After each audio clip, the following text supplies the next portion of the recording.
यार मुझे एक बात मशकरा तो दो। बोलो। ये इंतखाबी जलसों में लोगों के सामने ये गरीब आवाम आवाम करना है या इस्लाम इस्लाम करना है?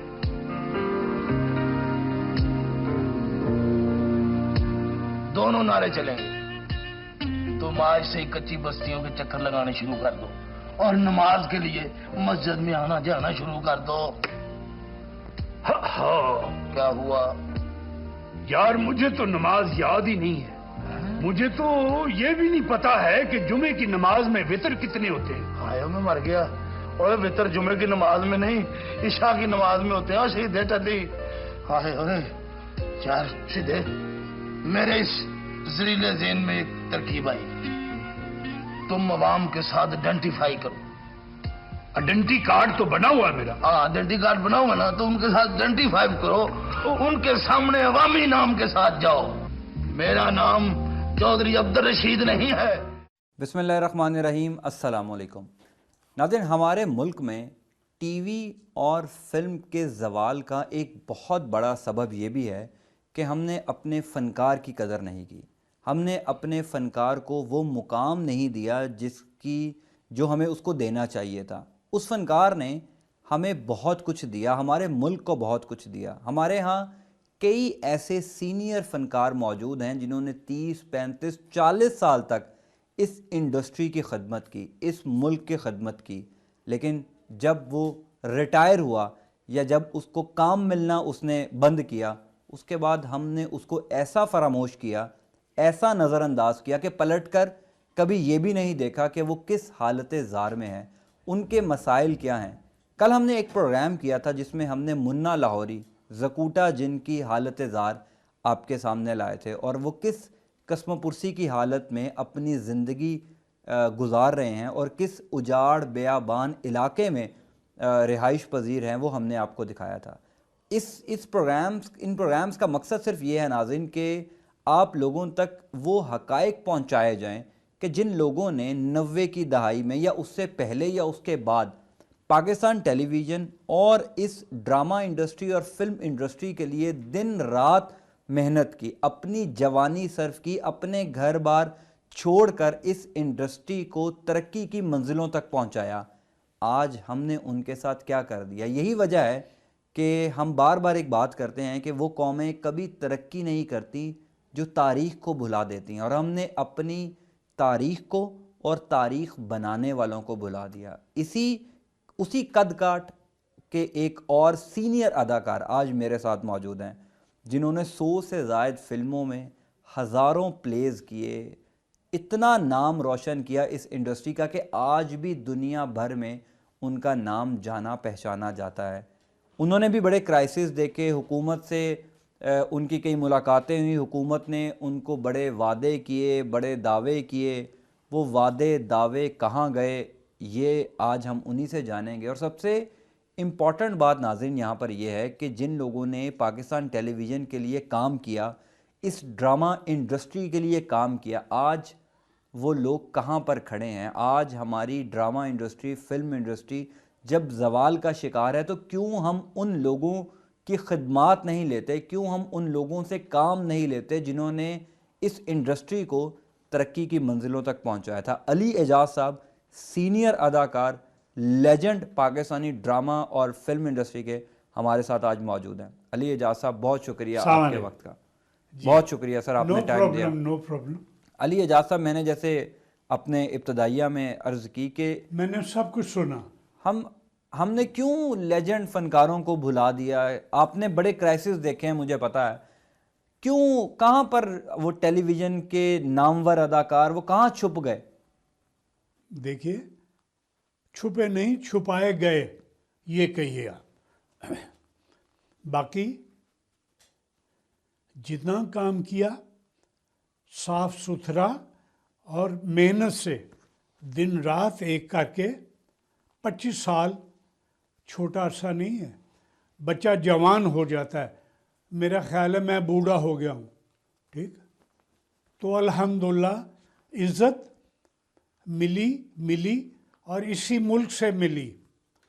जब भी मैं बाहर जाता हूँ, किसी प्रोग्राम की कंपेयरिंग के लिए, ड्रामे के लिए या फिल्म की शूटिंग के लिए। तो अल्लाह के फजल व करम से मेरी कोई खूबी नहीं है, उसकी रहमत है। और मेरे इस मुल्क की वो प्रोजेक्शन जो मुझे दी गई है, दुनिया में मशहूर। देखिए, टीवी मीडिया एक ऐसा है कि उस पर 103 फिल्म चली, हज़ारों प्ले चले और लोगों ने इतना प्यार दिया। ज़ैन अली, मैं क्या बताऊँ आपको,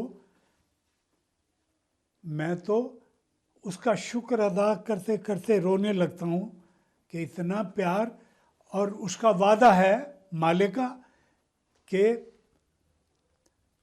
जिस शख्स ने मेरी उम्मत, मेरी पब्लिक से प्यार किया, वो बात मुझे पसंद है। अल्हम्दुलिल्लाह, मुझे फ़ख्र है कि इंशाअल्लाह मैं जो भी करूँगा वो उसके करम से पास होगा। आज आपको पता ही है मैं क्या कर रहा हूँ। मैं अपनी मसरूफियत रिटायरमेंट के बाद जब फिल्म और टेलीविज़न से थक गया या उन्होंने मुंह मोड़ लिया, तो मैंने अपनी मसरूफियत के लिए अली जा साहब यहाँ पर ही रुक जी। दें। मुंह क्यों मोड़ा गया? इतने जो सीनियर अदाकार हैं जिन्होंने पाकिस्तान टेलीविज़न की बुनियाद रखी, ईंटें लगाई, उनको क्यों नज़रअंदाज कर दिया गया? ज़ैन साहब, ये उन इदारों की बदबख्ती मैं कहूँगा कि देखिए, डॉक्टर एक छोटी जमात से लेके MBBS करके जब वो डॉक्टर बनता है और उसको नब्ज़ देखनी आ जाती है तो उसको निकाल दिया जाता है। यही मेरा हाल है या मेरे सीनियर्स का, और आप समेत कई फनकारों का हाल है। कई हैं ऐसे। और अभी चंद दिन पहले रात को टेलीफोन आया तो ईवान सदर से सदर साहब के सेक्रेटरी बोल रहे थे। अच्छा। फरमाने लगे, जी आप अली एजाज? मैं क्या, जी सदर साहब आपसे बात करना चाहते हैं और आपके साथ खाना खाना चाहते हैं। अच्छा, आपने कोई खुद दरखास्त की थी या उन्होंने ना खुद ना राब्ता ना किया? ना, खुद ही। अच्छा, खुद ही राब्ता किया। अचानक। ठीक है। तो मैंने कहा, भाई आप बीच में से निकल जाएं तो मेरा फ़ोन थ्रो कर दें उधर, मैं उनके साथ बात करना चाहता हूँ। सुना बहुत अच्छे आदमी हैं। हाँ एजाज भाई, फरमाने लगे, इतना प्यार कैसे आप? भैया दिल चाहता है आपके साथ बातें करने को और बैठ के इकट्ठे खाना खाएं। अच्छा। मैं कहा, सर आप जब हुक्म करेंगे I will be there, no problem.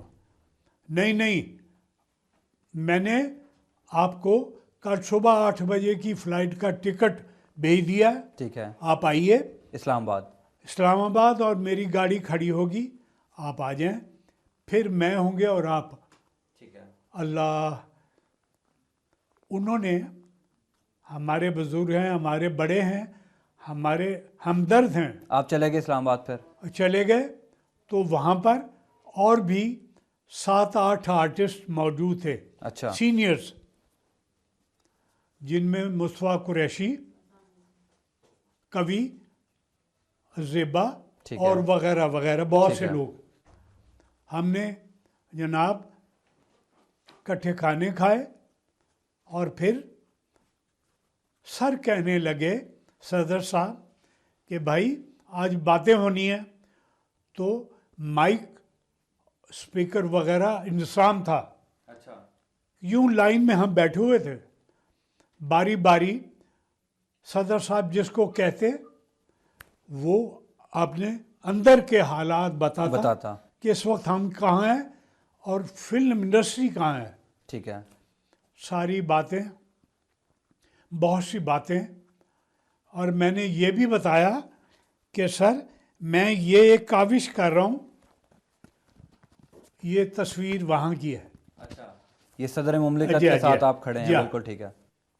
तो मैंने कहा आपने मेरे इस प्रोजेक्ट की ओपनिंग के लिए आना है। फरमाने लगे ठीक है मैं आ जाऊंगा, मुल्क के हालात ठीक हो जाएं। मैं कहा जी ठीक है, आप तशरीफ लाइए। तो ये जो डिज़ाइन है ये मेरे दोस्त आर्किटेक्ट इम्तियाज़ ने बनाया और इंशाल्लाह इसकी पेपर वर्क ज़मीन जितनी मिली मुझे 17.5 कनाल काला खताई रोड पे चौधरीयान ने दी, और 20 कनाल सियालकोट और 20 कनाल। कोई वादा किया सदर मुमलिकत ने कि फनकारों की बेहतरी के लिए कुछ होगा, कोई मुआवजा तो मिलेगा? ये हुआ। तो अब इंशाल्लाह पेपर वर्क कंप्लीट हो गया, सर्टिफिकेट मिल गया।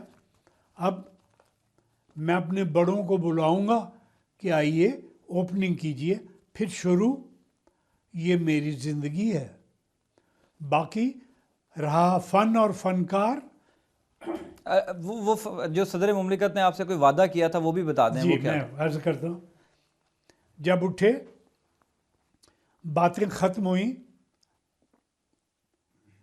मेरे सामने आपने अपने सेक्रेटरी को बुलाया और विस्पर में उनको कहा कि तमाम सीनियर आर्टिस्ट जो रिटायर्ड हो चुके हैं उनको इतने इतने पेमेंट फौरी तौर पे की जाए। अच्छा, हम आ गए, थैंक्स कहा, सदर साहब से जफी डाली, उनका मुंह चूमा, लाहौर आ गए। लेकिन उम्मीद थी कि खुशहाली और ज़रा, लेकिन कोई हुकूमत पंजाब की तरफ से कोई ऐसी आवाज़ कान में नहीं आई कि वो कहें कि भाई तुम्हारा हक है, तुम लोगों ने इस मुल्क को बहुत ही तशहीर की, तारीफ़ें की, सब झंडा लेके पूरी दुनिया में। फनकार तो फन- अमन का सफ़ीर होता है ना, पूरी दुनिया में जी, एक बेशक, सॉफ्ट बेशक। इमेज पेश करता है। तो ये कितनी पुरानी मुलाकात है आपकी सदर साहब से? 1 महीना 1.5 हो गया तकरीबन। यानी कि आप आ गए लेकिन 1 महीने में वो मुआवजा नहीं लाहौर पहुंचा? पता नहीं उन्होंने क्या कहा था, अल्लाह करे मुआवजे का ही कहा हो।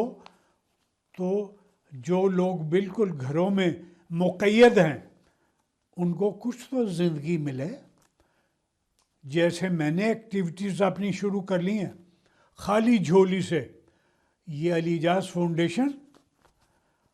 लेकिन मुझे उम्मीद है कि अल्लाह ने इतनी ज़मीन दे दी मुझे, अब वो मेरी झोली भरेगा और इंशाअल्लाह इसकी ओपनिंग बहुत जल्द करूँगा मैं। और मुझे ये भी उम्मीद है कि टेलीविज़न और फिल्म जिस नहज पे हमने छोड़े थे फिर वहीं से वो शुरू होगा। पीटीवी ने कभी बुलाया आपको वापस? पीटीवी हाँ 1-2 दफ़ा। वो दोस्त हैं मेरे वहाँ, वो मेरे बच्चों की तरह हैं, प्रोड्यूसर, अच्छा प्रोड्यूसर है वो।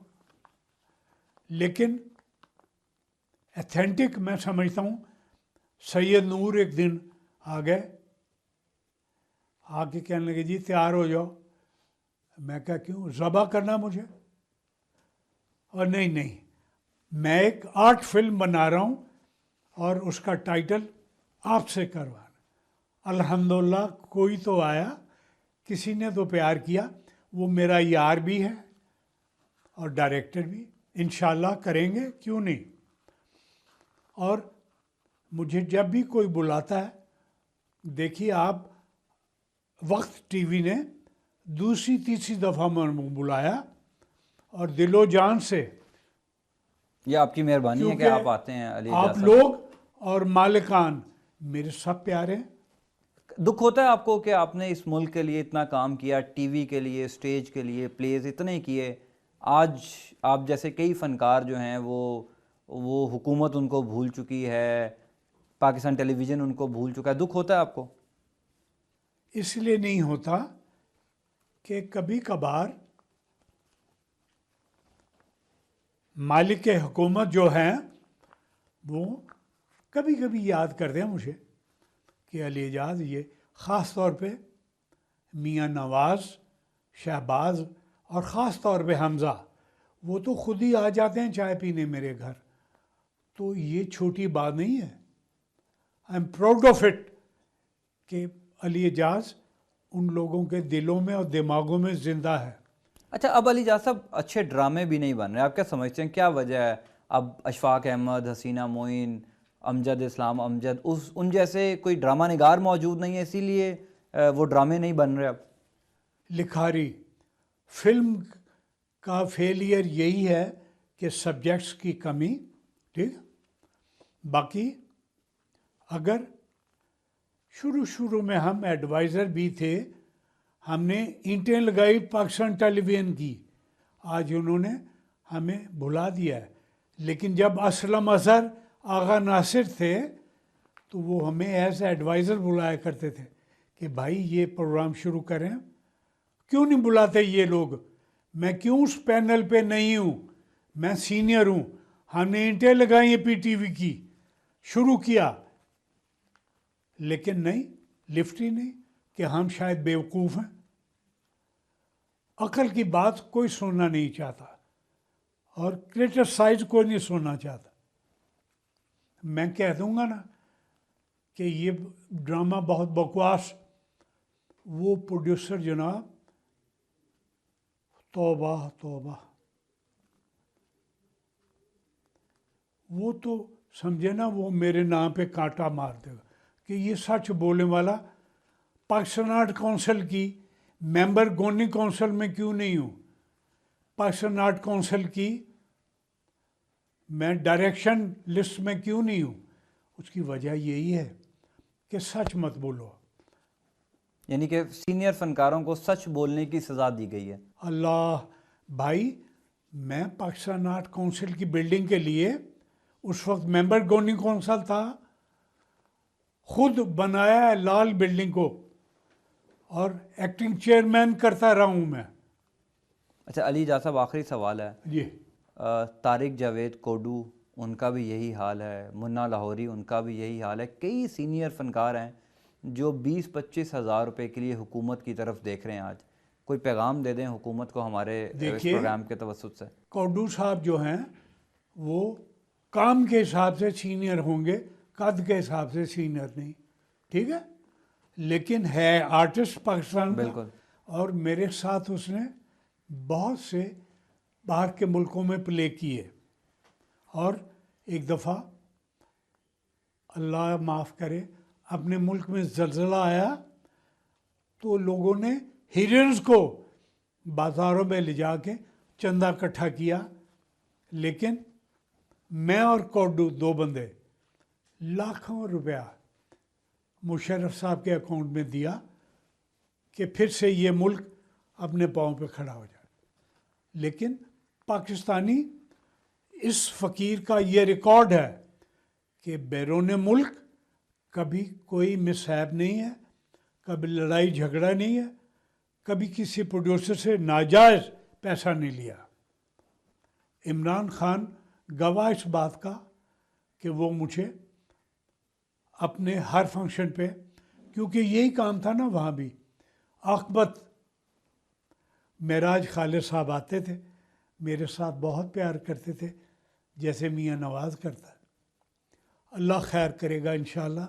आपकी मोहब्बत और ये पैगाम जाएगा, अली एजाज फाउंडेशन भी बनेगी। ये देखा आपने, फ्लेक्स लगा हुआ मेरा, इंशाअल्लाह। कोई बात नहीं, हमारी दुआ है अली एजाज साहब कि आप समेत जो सीनियर फ़नकार हैं, हुकूमत उनके लिए कुछ करे, पाकिस्तान टेलीविज़न उनके लिए कुछ करे, उन लोगों को ऐसे फरामोश और नज़रअंदाज ना करे, चूँकि उन्होंने एक उम्र दी है इस इंडस्ट्री को, इस फिल्म इंडस्ट्री को, इस ड्रामा इंडस्ट्री को, इस मुल्क को। और यही वजह है कि आज जब हम बात करते हैं कि हमारी इंडस्ट्री ज़वाल पजीर है, उसकी एक वजह यही है, जहाँ से मैंने बात का आगाज़ किया था, कि हमने अपने फ़नकार को और उसके फ़न को नज़रअंदाज कर दिया। मुझे यहाँ पर एक ब्रेक लेनी है, और ब्रेक के बाद जब नाज़रीन वापस आएंगे तो अली एजाज साहब के साथी, इनके साथ कई ड्रामों में, कई प्लेज़ में काम किया, उनकी हालत ज़ार कैसी है, इन समेत कई सीनियर फनकारों की हालत ज़ार कैसी। अरे यो बिल बतौड़ी नौसर चोड़ी की बच्ची, तू अभी तक लॉकेट लेकर क्यों नहीं पहुंची? तू जानती नहीं कि मैं कितना बेचैन हूँ? चिल्लाते की हो, रोते की हो, घबराते की हो, मैं नहीं पता, लगा लिया है। लॉकेट उस चक्रदंड जकूटा जिनके पास ही है। मैं अभी उसके पास जाती हूँ। लो जी, मैं जा रही हूँ। अरे यो फिक्की फुप्पी फफे कुटरी फौरन जा और लॉकेट लेकर आ। अगर इस दफा मुझे सामने ने निकाल दिया तो मैं तुझे ठुड्डे मार के निकाल दूंगा दरबार से। चल। नहीं जाती, नहीं जाती, नहीं जाती। अरे जा, अपनी शक्ल गुम कर, मैं कहता हूँ चली जा। अच्छा ठीक है, मैं जाती हूँ। मेरा नाम भी हामून बिल बटोरी है। तेरा भला हो बेटा। बेटा आहिस्ता बोल, मैं गिर ना जाऊं। मैं काम बताओ, मैं क्या करूं, मैं किसको खाऊं? मैं काम बताओ, मैं क्या करूं, मैं किसको खाऊं? अम्मा, ये आपकी मलका का खैमा आ गया। अच्छा। अब मैं जाता हूँ, मुझे अपने दोस्त को तलाश करना है। अरे बेटा, ये कैसे हो सकता है? तूने मेरे साथ इतनी बड़ी नेकी की, मुझे मेरी मंजिल तक पहुंचाया और कुछ खाए पिए बगैर ही चला जाए। नहीं बेटा नहीं, मेरी मलिका जंगल में हाथी का शिकार खेलने गई है। तू बैठ, दूध लेकर आती हूँ। क्या कहा अम्मा? दूध? दूध मेरे लिए? हाँ। जल्दी से लेके आओ। मगर बात सुनो, हाँ। दूध कम से कम 1 मन होना चाहिए। मुझे भूख लगी है। मुझे काम बताओ, मैं क्या करूं, मैं किसको खाऊं? अरे बेटा, जंगल में इतना दूध कहाँ, थोड़ा सा दूध है, उसे बेटा कबूल कर लेना है। जितना भी है जल्दी से लेके आओ अम्मा, मुझे भूख लगी है। जल्दी जाओ अम्मा, जल्दी जाओ, मुझे भूख लगी है। मुझे काम बताओ, मैं क्या करूं? मैं काम। बेटा मेरी अम्मा, पी ले, फिर खुश हो ना। पहले मेरी अम्मा मेरे लिए दूध लाई। इसे कबूल कर ले, बस इतना ही सा था। हाय।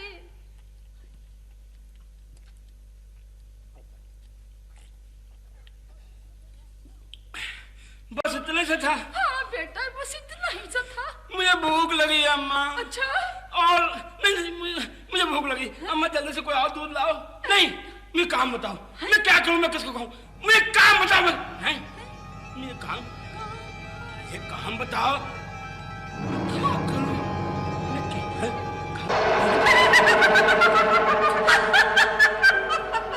अच्छा दादा सकुटा, तुझे तेरी कमजोरी ले डूबी। तुझे बेवकूफ पता ही न चल सका कि मैंने दूध में बेहोश करने वाला तावीज मिला दिया था। जी नाज़रीन, ब्रेक के बाद खुश आमदीद। ब्रेक से पहले पाकिस्तान टेलीविज़न के सीनियर आर्टिस्ट, एक लेजेंड आर्टिस्ट अली एजाज साहब हमारे साथ मौजूद थे। उनकी बातचीत आपने सुनी, वो कैसे अपनी ज़िंदगी गुजार रहे हैं। पाकिस्तान टेलीविज़न अब उन लेजेंड्स फ़नकारों को जिन्होंने पाकिस्तान टेलीविज़न की बुनियाद रखी, उनको अब पाकिस्तान टेलीविज़न और वो इदारे फरामोश कर चुके हैं जिन इदारों को इन लेजेंड आर्टिस्ट ने बनाया था। एक दिन पहले हमने मुन्ना लाहौरी से बात की, उर्फ जकूटा जिन, जिन्होंने मशहूर व मारूफ ड्रामा ऐनक वाला जिन में काम किया और शोहरत पाई। पूरी दुनिया इन फ़नकारों को जानती है और फ़नकार अमन का सफ़ीर होता है। वो पूरी दुनिया में अपने मुल्क का नाम रोशन करता है, एक सॉफ्ट इमेज पूरी दुनिया में अपने मुल्क का पेश करता है। लेकिन हम लोगों ने इन फ़नकारों के साथ क्या रवैया रखा, इन फ़नकारों को फरामोश किया, नज़रअंदाज कर दिया। आज ये फ़नकार ये हमें बुलाते हैं, ये हुकूमत वक्त से ये अपील करते हैं कि हुकूमत इन लोगों के लिए कुछ करे। इन लोगों ने जिन्होंने अपनी सारी ज़िंदगी, अपनी जवानी टीवी स्टेज के नाम सर्फ कर दी, आज ज़रूरत इस अमर की है कि हुकूमत इन लोगों के लिए कुछ काम करे। ऐसी ही एक फ़नकारा इस वक्त हमारे साथ मौजूद हैं जिन्होंने ऐनक वाला जिन से ही शोहरत पाई और स्टेज और कई प्लेज़ किए, लेकिन आज वो जिस कस्मापुरसी की हालत में अपनी ज़िंदगी गुजार रही हैं वो आप लोगों को दिखाना बहुत ज़रूरी है। इन लोगों की बातचीत आप लोगों तक पहुंचाने का मकसद नाज़रीन एक ये भी है कि हम अगर कुछ नहीं कर सकते तो इन लोगों को ये दिलासा तो दे सकते हैं कि जिन लोगों के चेहरों पर इन लोगों ने मुस्कुराहटें बिखेरी, वो लोग एटलीस्ट इनके साथ हैं। हम हर बात का गिला हुकूमत वक्त से करते हैं, लेकिन बहसीत कौम, बहसीत माशरा हमें भी ये सोचना है कि हम लोग जो इन लोगों के ड्रामे देखकर महजूज होते थे, हम लोगों ने इनके लिए क्या किया। नुसरत आरा साहिबा, जिनको आप बिल बतौड़ी के नाम से जानते हैं, वो इस वक्त हमारे साथ मौजूद हैं। नुसरत साहिबा, बहुत शुक्रिया, आपने टाइम दिया। आपका शुक्रिया कि आप मेरे पास आए, आपने सोचा मेरे वास्ते। मैं तो सब कुछ भूल चुकी थी, मैंने कहा शायद अब कोई मेरे पास नहीं आएगा पूछने के लिए। और कैसी हैं आप? तबीयत ठीक है आपकी? जी बस तबीयत ठीक तो हो गई है, लेकिन थोड़ा बहुत नज़र बहुत वीक हो गई है।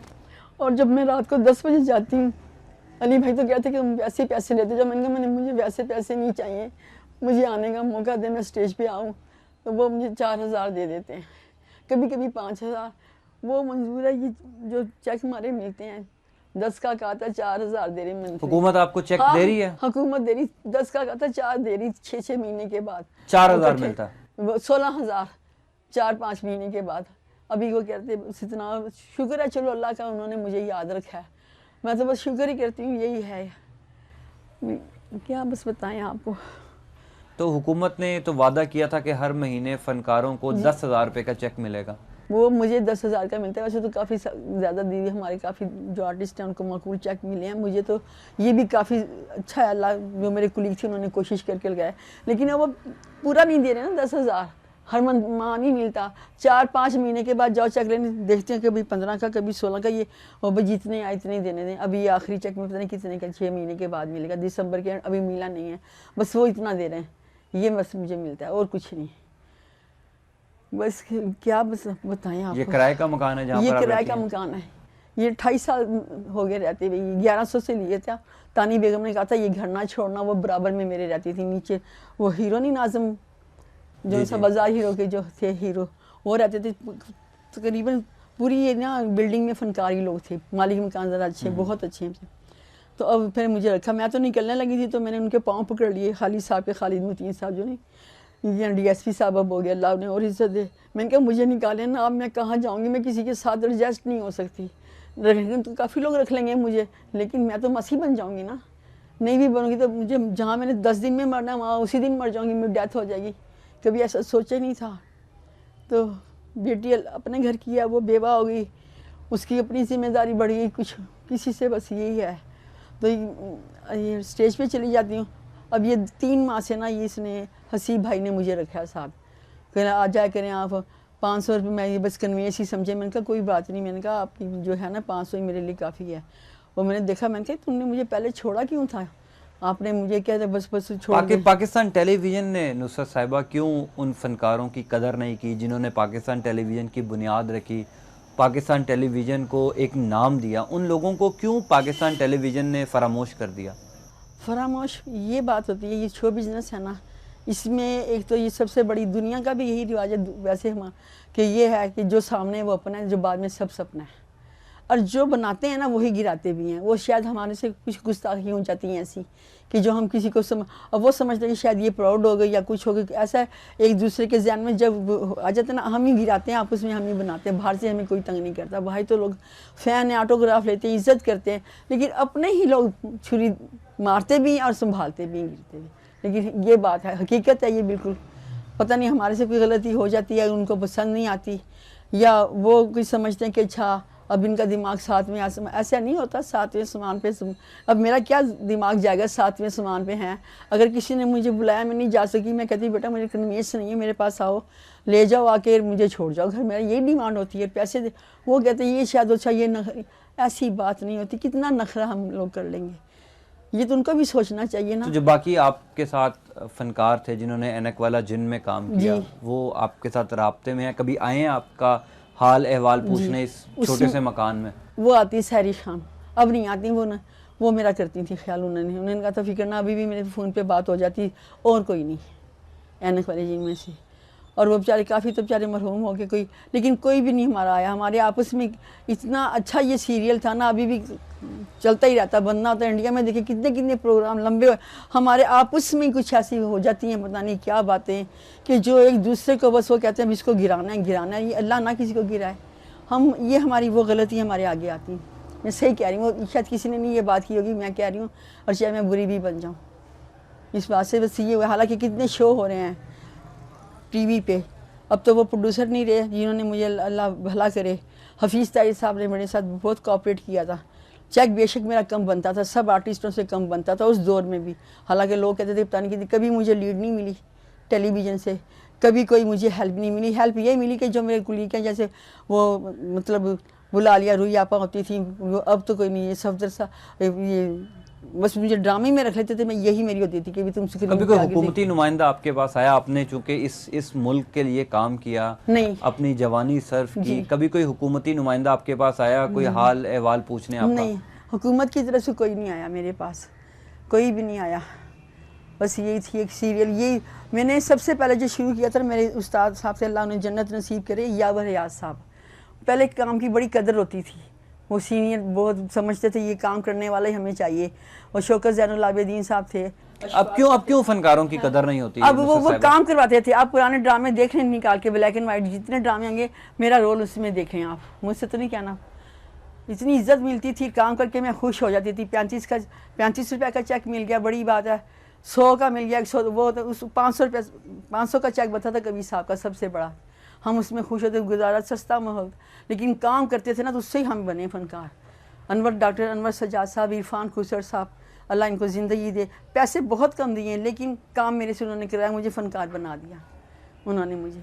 इतनी मेहनत आजकल कोई नहीं करता, और मेरा ये मैं बिजी बहुत। अब फनकारों की कदर क्यों नहीं करते लोग? फनकारों को क्यों भूल चुके हैं? वो इसलिए कि अब ना हर जो फनकार है ना उसकी जेब में पैसे आ गए, उनका ये तो हमें इज्जत नहीं करते। पहले फनकार थे ना, प्रोड्यूसर आगे होता था, फनकार पीछे पीछे होते थे। अब ये कि फनकारों के पीछे प्रोड्यूसर होते हैं, अब उनकी जेबें इतनी, हर बंदा प्रोड्यूसर है माशाल्लाह से। हमारे कितने कुलीग हैं स्टेज के, विक्की साहब हैं, सारे जो से, अली भाई को देख लें, नासिर चिनोटी, सब प्रोड्यूसर हैं। अब उनके पीछे वो हैं प्रोड्यूसर, आते हैं हमें ले लो, हमारे काम करवा लो। अब ये वो दौर आ गया, टीवी पे भी ऐसा ही चक्कर है, वो पैसे लेके जो जाएगा वो फनकार बन जाएगा। और बड़े पढ़े लिखे लोग भी आगे फील्ड में ही आगे माशाल्लाह से, अच्छा जो भी काम कर रहे हैं ठीक करें। वो पहले ये नहीं था, पहले बहुत कम था ये। पहले काम वाले ढूंढते थे, निसार साहब काम वाले मुझे चाहिए बंदा, यावर साहब काम वाला चाहिए। उन्होंने मेरे से पहले, मैं बिल्कुल एंट्री में नहीं हुई थी झोंक साल पे, उन्होंने 3 मतलब किस्तें मेरे से करवाई और बिल्कुल अच्छा रोल दिया मुझे। अब नुसरत साहिबा, कैसे आपका गुजर बसर होता है? 6000 रुपये इस मकान का किराया, छोटा सा ये मकान है, कैसे आप गुजारा करते हैं? बहुत मुश्किल से होता है, बहुत ही मुश्किल से, मैं बता नहीं सकती आपको कि कैसे मेरे हालात हैं। बहुत ज़्यादा चाहिए, जो वहाँ से वो मियाँ साहब का चेक मिलता है मुझे, वो सारा किराए में चला जाता है, वेट भी कर लेते मेरे मालिक मकान। और जो मुझे इधर से हेल्प को थोड़ी बहुत ही कुलीग मेरे कर देते हैं, सारिश खान है और वो आफरीन जी हैं, वो कहते हैं चलो तुम कन्वेंस हमारे से ले लिया करो, तो जो 4000 है उसमें उसका ना पीना। बिल्कुल मैं सही कह रही ना, मुझे ज़रूरत है, मैं तो अब जाती भी नहीं इलाज। वो उसने शीबा भट्ट को मैंने कहा तुमने मुझे वो क्लिनिक से बता दिया तो मेरे साथ जाओ, वो फिर गई नहीं मेरे साथ। वो उन्होंने मुझे, डॉक्टर साहब ने दी दवाइयों, उससे मुझे काफ़ी फ़र्क पड़ा, फिर मैं नहीं गई। इस तरह ही बस कभी खुद ही बीमार होती हूँ, खुद ही सही हो जाती हूँ। और रात को जब जाती हूँ ड्रामे में तो मैं, उनको चाहिए चलो ये आ रही है, मैं काम तो कर, जिंदा तो हूँ ना, मुझे रोल करवाएं तो मुझे पैसे भी दिए अच्छे खासे, ये हेल्प हो। कोई शिकायत है आपको पाकिस्तान टेलीविजन से कि आपने उनके लिए इतना काम किया, वो आपको भूल चुके हैं? बस ये तो दुनिया का ये फैज, मैं क्या शिकायत करूँगी उनसे, वो नहीं, वो देखते नहीं है, सब लोग जानते हैं। ये माशाल्लाह जितने प्रोड्यूसर बने, असिस्टेंट थे सफदर साहब, ये असिस्ट करते थे मेरे सामने, तो इनको इतना खुद नहीं पता। ये वो आगा है ना जो तारिक साहब के साथ होते हैं नीलाम घर में, वो पता नहीं मैंने इनके साथ क्या बुरा कर दिया। जो सीनियर थे ना, जैसे कि ये प्रोड्यूसर थे हमारे, यावर साहब थे और काफ़ी सारे प्रोड्यूसर थे मेरे, कमर अली शाह थे, ये काम देते थे, पैसे भी दे देते थे। अब अभी दिल चाहता है आपका दोबारा आप स्टेज पे जाएं, काम करें जी? काम, क्योंकि फनकार जब तक अपने फ़न का मुजाहरा नहीं करेगा स्टेज पे जाकर, तब तक उसका गुजर बसर कैसे होगा? दिल तो करता है काम करने को, और करती भी सही हूँ। जब काम आता है ना, अभी मैंने ये किए आने वाले जिनके 3 शो किए स्टेज, वैसे ही यकीन करें कि वैसे ही मुझे रिस्पांस मिला बहुत ज़्यादा ऑडियंस में से, और वही पावर मेरे में आ गई थी। जो चेहरे पे ये थोड़ी बहुत देख रहे हैं ना, ये उधर से ही मेरे आई है। टीवी पे क्यों नहीं दिल करेगा, काम मिलेगा तो काम करेंगे ना। अब स्टेज पे हम जाते हैं, इज़्ज़त बहुत करते हैं ये जो आजकल के फनकार हैं, बहुत ज़्यादा ये सीनियर हो गए, लेकिन अब मैं हर किसी से पैसे तो नहीं मांग सकती कि मुझे पैसे दे दो। मैं तो जाती हूँ और स्टेज पे गई और स्टेज पे नीचे सीढ़ियों उतर के आ गई। मैंने कहा बस मैंने निकलना नहीं है, हिम्मत करनी है। वहाँ से रिक्शे में आती, रिक्शे में जाती हूँ, पूरा 5,000 6,000 तो रिक्शे का लग जाता है मेरा। अब उनको नहीं पता कहाँ से आ रहा है, कोई ना कोई तो दे रहा होगा मुझे, अल्लाह ने किसी ना किसी को वसीला बनाया होगा। कभी 2,000 सारिश खान ने दे दिया, 3,000 आफरीन ने दे दिया, ऐसे मेरा गुजारा हो रहा है।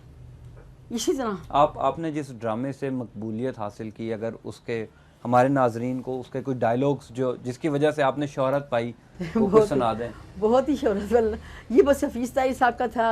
हमीद साहब ने बड़ा कॉपरेट किया, वो लाइनें लिखते थे।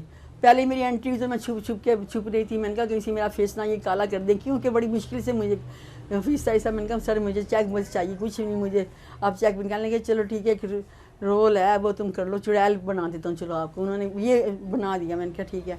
अच्छा अब उन्होंने कहा कि वो उनके बच्चा मतलब ख्याल से अल्लाह ने, बीवी हॉस्पिटल में थी तो बच्चा हो गया उनके, वो हमजा जो माशाल्लाह। तो वो मिठाई आई ना, तो वो मैंने वो जो पन्नी होती है उसके ऊपर उसकी टाई बनाई, मैंने सर में लगा लिया। मैंने कहा सर मैं ऐसे बनी, मेरा फेस ना काला गया, मुझे नहीं अच्छा नहीं लगता।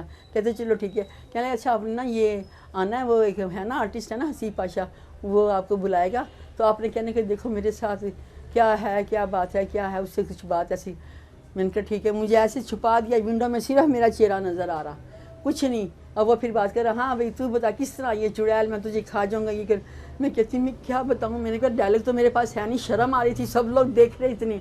मैंने कहा वो पुरानी फिल्मों के गाने नहीं,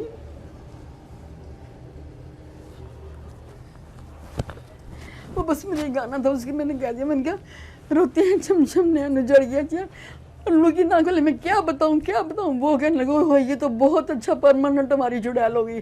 वो बस ऐसे फिक्र में बनाती थी गानों के, गाने सिर्फ वो ना फिक्रे नहीं लिखे होते थे, वो बस उसके सी पाशा मेरे साथ ज़रा अच्छा उसने भी लाइनें बनानी शुरू कर दी। हाँ हाँ ये तो पुराने गाने तो हमें पता नहीं था है ये तो वो कहने लगे अच्छा बस इस तरह हो गया।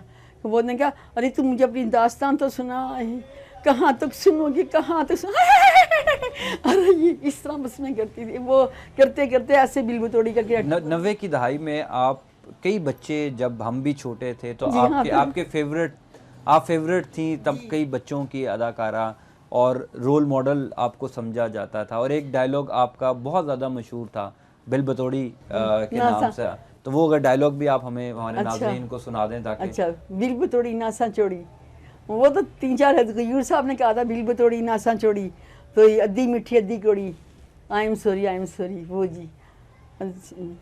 वो फिर मैं वो सुना देती हूँ आपको, वो जो ना जब बहुत ज़्यादा मेरा पॉपुलर हो गया था रोल, तो जो फिर मैं बोलती थी हाय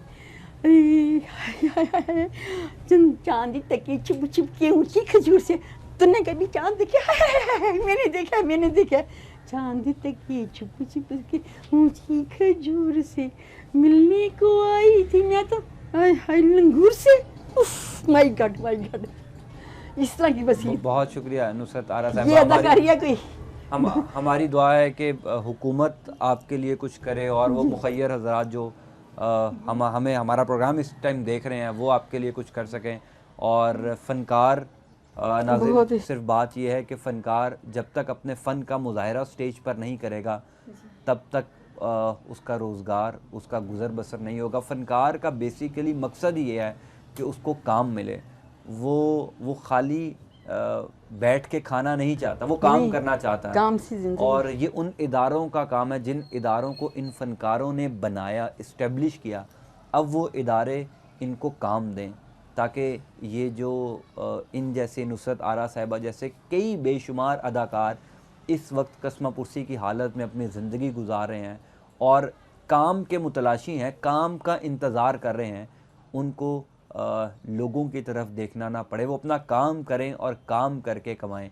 दुनिया भर में जो फ़नकार की इज़्ज़त की जाती है, फ़नकार की कदर की जाती है, वही इज़्ज़त वही कदर हमें, हमारे मुआशरे को अपने फ़नकारों की करना होगी, तभी ये फ़नकार अपने मुल्क का नाम पूरी दुनिया में रोशन करेंगे। फ़िलहाल के लिए इतना ही। ज़ैन अली को इजाज़त दें। अल्लाह हाफ़िज़।